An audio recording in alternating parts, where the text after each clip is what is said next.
Os BRICS são justamente B de Brasil, né?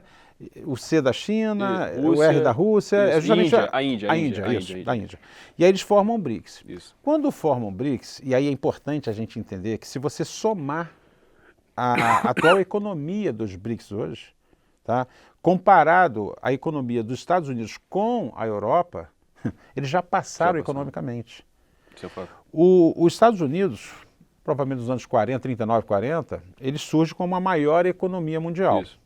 E por que os Estados Unidos vêm, de certa forma, sempre levando vantagem econômica sobre os demais países? Porque em 39, no tratado, eles definem o lastro comercial, porque até então era feito por ouro. O Bretton Woods. Bretton Woods. Quando você tem o Tratado de Bretton Woods, você tinha um lastro, tá certo? Sim. Que era definido para cada país, que era a quantidade de ouro que tinha de reserva, Certo. que era aquilo que evidenciava a quantidade de moedas que você poderia circular. Né? Era o lastro, tá certo? E aí no Tratado de Bretton Woods, o que acontece? Os Estados Unidos passa a ser o único país no mundo que não precisa ter lastros em ouro. Por quê? Porque ele passa a ser a moeda corrente mundial, praticamente, que pudesse fazer as transações comerciais. E com isso ele ganha muito poder, porque os Estados Unidos, quando tem problema financeiro, o que ele faz? Emite moeda. Ele emite moeda. Infinito, sem gerar inflação. E aí não gera inflação, fica emitindo moeda, e por isso que os Estados Unidos sempre foi, né, a maior potência econômica de 39, 40 para cá. Isso é fato. E aí, diferentemente dos demais países que precisavam ter suas reservas de ouro. Bem, importante a gente voltar um pouquinho na história e entender também uma outra coisa. A Europa, por sua vez, né, quando da formação da Europa, naquele processo todo, o que ela tem? Ela tem os processos todos de adquirir as maiores reservas em ouro, mas todas conseguidas através de quê? Colônia. De colônias. Através de invasões, roubos, e aí eles conseguem essas reservas de ouro. Por isso, os países europeus eram os mais ricos no passado. E aí você tem um outro detalhe, né? Que os Estados Unidos passa a ter economicamente muita força e sempre crescendo muito nas guerras, porque ele é o chamado espólio de guerra. Claro. É onde pegava as riquezas dos países que até então perdiam, seja o petróleo, seja o ouro, o diamante, as riquezas de modo geral, né? E ao mesmo tempo, o que acontecia, João? Você tinha um problema sério, porque os Estados Unidos, vou falar aqui no caso da Alemanha, né? A Alemanha, que é um país um dos mais industrializados no mundo, tá certo? É um país rico, que está passando uma recessão imensa nos últimos 2 anos. É verdade. E muita gente nem sabe disso. Nem entende. Não sabe disso. E aí você vê por que ela está passando uma recessão. Porque os Estados Unidos, tá certo? Quando da formação da OTAN, a gente vai trazer lá atrás, quando da formação da OTAN, a OTAN é formada por os interesses dos Estados Unidos. Essa organização mundial, ela faz o quê? Elas começam a botar bases militares em diversos países. Por exemplo, a Alemanha, depois da Segunda Guerra Mundial, quando ela perde, né, e cai o Hitler, os Estados Unidos hoje é quem faz toda a segurança e todas as bases militares da Alemanha são dos Estados Unidos. Você acha então que a invasão da Rússia foi uma reação à OTAN? Você acha que isso então, vamos lá. O que você tem na prática? A Rússia, e aí por que... Eu até gravei um vídeo essa semana e botei até na internet para isso. Por que hoje você tem, né, os Estados Unidos, ele coloca a Ucrânia para lutar, mas ele não luta? Olha que interessante, né? Ele fornece armamento, ele fornece toda a estrutura bélica, mas ele mesmo não entra na briga com a Rússia. Mas por que isso? Primeiro a gente tem que entender, né, tudo o que acontece em relação à corrida armamentista mesmo. Então você tem, desde a criação da ogiva nuclear, você tem uma situação importante. Por exemplo, você tem lá a Coreia do Norte, que tem aproximadamente hoje, é claro que esses números não são fidedignos, porque se esconde muita informação, mas a princípio as informações que chegam até a gente, que a Coreia do Norte hoje tem cerca de 40 ogivas nucleares. Aí você pega a China, eu estou fazendo uma comparação de um país que é a segunda economia mundial e possivelmente vai passar daqui a pouco os Estados Unidos. E aí a China tem cerca de 300 ogivas nucleares. A gente tem que entender o seguinte, o poder dessas ogivas nucleares hoje, com menos de 300, talvez destrua o planeta Terra. Algumas vezes, inclusive. O planeta Terra, o planeta Terra. Olha como é que é louco o bagulho, né? Isso aí.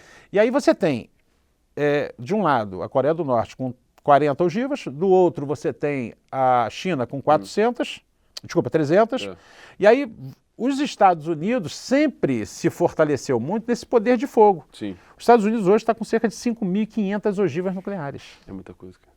Olha a Sim. desproporção É da absurdo. primeira economia para a segunda. É absurdo. E aí o que acontece? Os Estados Unidos, ele sempre fez o quê? Para impor o seu ritmo, o seu posicionamento, fala assim, ó, não, economicamente você me segue. Certo. Então só pode comprar de mim e por isso se tornando sempre a primeira economia.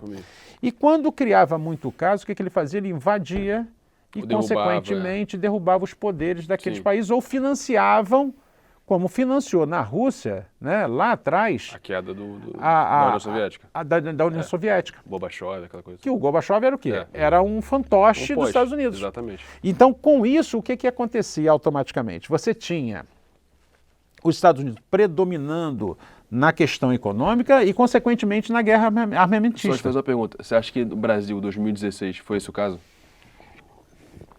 Eu vou chegar nisso. Vai, eu vou fechar vai, só vai. essa questão para a gente entender. Vai. Então, os Estados Unidos, o que ele faz? Ele começa a querer pressionar a China. E por que os Estados Unidos não atacam a Rússia? Porque a Rússia tem 6.500 ogivas nucleares. Mais que os Estados Unidos. Muito mais. Caraca. Então, os Estados Unidos sabem com quem mexe. É, exatamente. E aí, quando ele bota a pilha na Ucrânia, por quê? E como é que começa a guerra? Existe um tratado, tá certo? Sim. Onde a Rússia entende o seguinte, olha, a Ucrânia já foi, um pedaço da Ucrânia já foi Rússia. Já foi Rússia. Inclusive que era, você tinha lá atrás, no passado, uma parte da Rússia era que servia e onde morava, né, Sim, a elite do coisa. Desculpa, fugiu o nome aqui, que lá é um pouco diferente, né? Que era que hoje seria o presidente ou o rei, né, na época. Ah, sim, era o Czar. Czar. Era o Czar. É onde morava o Czar, que era um pedaço da Ucrânia. Então, a Ucrânia, ela é um pedaço da Rússia e um pedaço de outros que depois se formou a Ucrânia. Sim, a Ucrânia. E aí, a Rússia nunca quis tomar a Ucrânia, apesar de entender que faz parte da Rússia. Interessante. Mas dizia claramente o seguinte, olha, você tem ali a Rússia, a Ucrânia, você tem os países bélgicos, os Balcãs ali. E aí você tem alguns outros países que, para a Rússia, eles são altamente importantes estrategicamente. Sim. Então, nunca deixou os Estados Unidos botar base, por quê? Se os Estados Unidos quer botar uma base na Ucrânia, porque ele quer o quê? Ele quer me atacar. Claro. Então, eu não vou deixar. Então, o país que bota a base, a Rússia, automaticamente, ela revida dizendo o seguinte, ó, tá botando base que futuramente você quer me atacar. Então, se quer me atacar, eu vou, de alguma forma, preparar. Recentemente, não sei se todos acompanharam, tem uma fala do presidente da Rússia, né, que ele diz claramente o seguinte, olha, os Estados Unidos está preocupado agora em criar, porque nos Estados Unidos está sendo uma discussão muito forte, e alegando o seguinte, não, a Rússia tem mais ogivas nucleares do que os Estados Unidos. Sim. Então a gente tem que montar agora e fazer uma guerra armamentista para quê? Para criar sistemas de defesa. Sim. Tipo, eu agora tenho que me preparar para o sistema de defesa, porque se eu tiver a defesa e a Rússia me atacar, eu me defendo, mas aí eu consigo atacar. De volta. Só que aí eles não contavam que o presidente russo agora falou assim, olha, já que vocês estão se preparando para montar um sistema de defesa mais apropriado, mais sólido, em compensação eu também vou me preparar, porque quando vocês pensarem em me atacar, eu já estou bem na frente de vocês. Sim. Então está uma guerra psicológica muito grande. Interessante. É uma coisa que afeta o mundo todo, Você está de um modo basicamente geral. me descrevendo uma Segunda Guerra Fria. É por aí. É por aí. Então tá um clima muito pesado, né? E muita gente, às vezes, idolatrando os Estados Unidos sem conhecer a verdadeira história. Idolatrando os Estados Unidos como se os Estados Unidos tivesse algo realmente bacana e não tem. Sim. A gente tem vários relatos de brasileiros que foram para os Estados Unidos com o sonho de ser um país perfeito e não é nada disso. Porque uma coisa é você estar de fora, né, vendo o que cada um está conseguindo Outra ter. coisa é na prática. Outra coisa é você estar na prática. Porque o custo de vida nos Estados Unidos é altíssimo. A saúde dos Estados Unidos é paga. Como que pode, né? É paga, é paga. Não entra na minha cabeça. O Brasil é referência em saúde. As pessoas nem têm noção disso, apesar de todos os problemas. Eu estou dizendo que é perfeito? Não. Sim, eu não estou, ao contrário, tem muito problema e tem que resolver. Perfeito. Porém, é muito melhor do que nos demais países. Eu concordo com isso. O que está faltando muitas vezes do próprio brasileiro é entender mais de política. Tá certo. Eu sempre toquei no assunto que isso tem que vir do governo federal, né, numa lei do governo federal, onde toda a esfera educacional tem que ter educação política nas escolas. Eu concordo. Mas não é, por exemplo, você vê, né, que a gente aprende na escola que o Brasil foi descoberto por quem? Pedro Álvares Cabral. Cabral. Não foi. Sem querer, a gente tem essa Não história. foi. A gente sabe disso. Porque aqui já tinha índio, então tinha já índio, existia. claro, já existia Brasil. Não existe Brasil depois de Portugal ter Claro. invadido. Sim, sim. Tá certo? Tá certo. Então, essa história contada, ela é mentirosa. Sim, bom ponto. Então, a gente tem vários fatores que tem que mudar. Porque se a gente não entender a realidade que está acontecendo, a gente fica no mundo paralelo. É importante dizer que isso não é uma doutrinação, é só uma aula histórica do que é o Brasil. É isso, porque, de fato, os índios tinham direito Claro. àquelas terras. Sim, sim. Mas foram expulsos como se fossem, né, é mais ou menos assim. Não, você tem guerras, né, com índios, por exemplo, na época, vamos botar até no caso dos Estados Unidos. Sim. Você tem da época do faroeste. O faroeste retrata muito isso, Sim, aqueles sim. filmes de faroeste antigos, né? Sim. Por quê? Você tinha um cara fumando, que era um mocinho, olha só. E por outro você tinha um índio que atacava e escalpelava. Uhum. Quando, na verdade, o mocinho estava tentando Tava tomar a tentando terra do tomar a índio, terra. estuprar a Isso, Índia, isso mesmo. né? E eles se defendendo dos bandidos. Sim. Então inverte-se o papel, como se o mocinho é o desbravador, é a pessoa que vai resolver o problema e fortalecer a economia daquela localidade, quando na verdade eles estavam fazendo um enfrentamento Dominação, a um colonização. povo que já morava, que já Sim. era proprietário daquelas Daquela terra. terras, e tomavam as terras deles, matavam seus familiares, Sim. tudo, e ao mesmo tempo ainda dividia e vendia a terra. Vende até. E assim aconteceu com o Brasil. É. Então, se a gente não repensar isso, se as pessoas não tiverem informação corretas, não estou falando de direita e esquerda, eu não quero entrar no mérito disso. Eu estou falando o seguinte, eu acho que independente de qualquer coisa, a gente tem que ser justo. Claro. E a informação correta é a mais justa, para Sim. que cada um possa se posicionar. Então, aí voltando para a questão sim. da Rússia, que a Rússia ataca a Ucrânia, ataca porque foi montada, querendo montar uma base americana para poder fazer um ataque à Rússia. Concordo. Então, por isso todo esse problema. E outra coisa, né, já tem especialistas ucranianos dando informações e dizendo o seguinte, olha, a Ucrânia não se restitui mais como país. Isso é bem possível. Sabe o que vai acontecer? Vai virar espólio de guerra, cada um vai tomar um dividir. pedaço dessa terra, vai ser dividido e a Ucrânia acabou.